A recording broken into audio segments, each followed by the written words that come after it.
Hello class, today we're going to be looking at the European colonies. We're going to look at England, we're going to look at Spain, we're going to look at Portugal, and we're going to look at the Dutch. I'm going to go back and forth between the notes that is already typed on your paper and the notes that you need to copy down. And I will let you know when you need to copy something down. But we're going to begin with England because England is our mother country. In 1607, we're going to find, England's going to create their first English colony, which is going to be known as Jamestown, and that was founded in 1607 in Jamestown, Virginia. Many settlers are going to die of starvation and disease living there. They did learn how to grow tobacco from the Native Americans, and that is going to be the cash crop in Virginia. After that, and this is what you need to copy down, in 1620, the Pilgrims landed at Plymouth, Massachusetts, which is going to be the second settlement. The English Puritans are going to create this colony for religious reasons. They were Protestants, but they rejected the Church of England. So they were not Catholics, but they did not think the Church of England was pure enough as Protestants, so they wanted to create their own. They wanted religious freedom, and before they landed in Plymouth, Massachusetts, they knew they needed some form of government, and this is where you get the Mayflower Compact, which is going to begin the self-government of the colonies in the New World, in the 13 colonies. So although you have the King of England, he's going to allow the 13 colonies to create their own government and rule themselves. So it was signed before they came into shore because they wanted to have some type of organization and structure, and it set up guidelines for the colonies' government. Now, in 1664, through naval warfare, England seized the Dutch colony of New Amsterdam, which was renamed New York, so they also captured New York. And then throughout the 1600s and 1700s, England is going to build up their land, and they're going to eventually have 13 colonies, with North Carolina being one of those 13. And the colonies are going to be broken down to three categories. You're going to have the New England colonies, the Middle colonies, and the Southern colonies. North Carolina is part of the Southern colonies. Many Africans were brought as slaves to the 13 colonies, but it was not until 1619 that the first Africans are going to land on shore in the English colonies. The colonies were still controlled by the English monarchs or kings. They appointed the royal governors.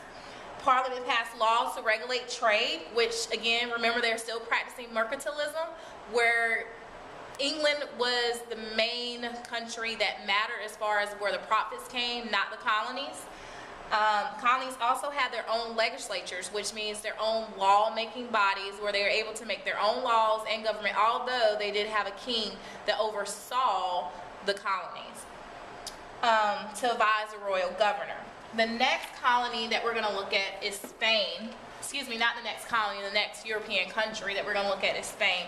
Spain is actually going to do a lot. They're going to conquer a lot of different areas. Looking at your notes, why was Spain or the conquerors successful? They did settle on the islands of Hispaniola, which is present-day Dominican Republic and Haiti, Cuba, and Puerto Rico.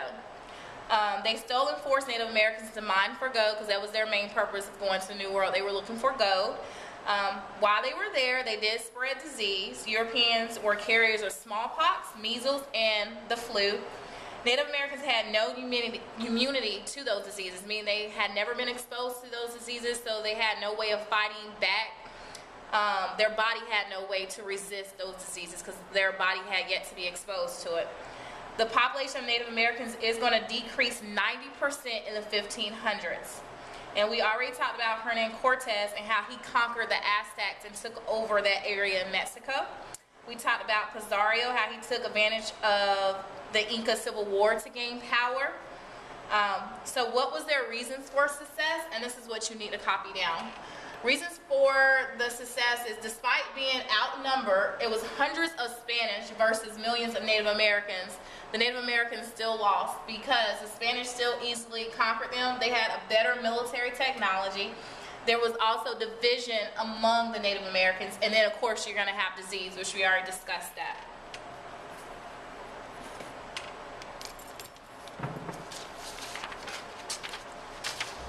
The Spanish, remember, are going to exploit the Native Americans, and all wealth is going to flow to Europe. We're going to go into the Dutch, read the rest of the notes on the Spanish Empire or the colonization of Spain. But to save time, we're going to go ahead and go to the Dutch. Basically, you need to copy all this down. It's present day the Netherlands. In 1599, the Dutch ships go on a voyage that returned a cargo of pepper, cloves, and other spices. This was called the Happy Return. They had 100% profit for investors. They're going to use their sea power to set up colonies around the world. So not only in the New World, but around the entire world. In 1602, you're going to have wealthy merchants form the Dutch East India Company, and they're going to trade with China. They had a monopoly of the Spice Islands, the Dutch did.